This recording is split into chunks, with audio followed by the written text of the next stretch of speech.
کشور من خنده را گم کرده است، با مصیبت ها تفاهم کرده است. کشور من قامتش واژگون، می رود از کوچه اش دریای خون. کشورم لبریز از غم گشته است، کشورم لبریز از غم گشته است. موجگاه مرگ و ماتم گشته است. کشور من بار غم دارد به دوش، کشور من بار غم دارد به دوش. در دلش دریای خون دارد خروش. کشورم زار و پریشان گشته است، کربلای عصر دوران گشته است. صلح آنجا قصه ناباور است، صلح آنجا قصه ناباور است. حرف از جنگ و تفنگ و سنگر است.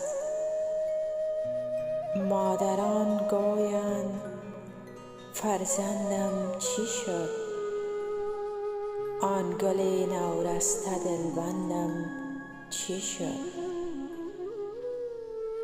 از پدر جز چشم اشک آلود نیست، در فضای سینه اش جز دود نیست. خواهران داغ برادر دیده اند، در دل امواج غم افتیده اند. کشورم زخم فزون دارد به تن، جامه از جنس خون دارد به تن. کشورم روزی قشنگش شام شد،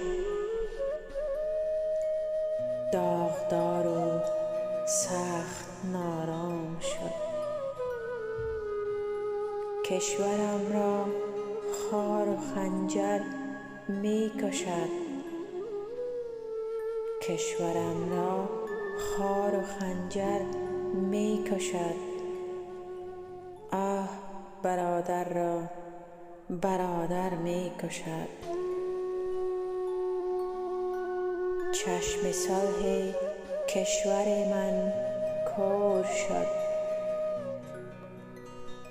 در گلویش آب شیرین شور شد. کشورم افتاده با اندام زرد، هر گیاهش شاهد در دست و درد. هر درختش سایه غم می دهد، جنتش بوی جهنم می دهد. خاک خاکش می برد رنج فزون، سنگ سنگش شاهد خون است خون.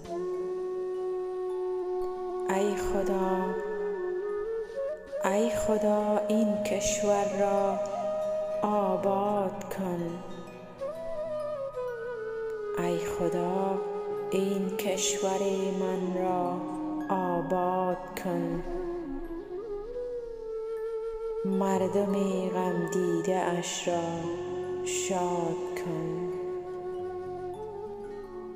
مردم غم دیده اش را شاد کن.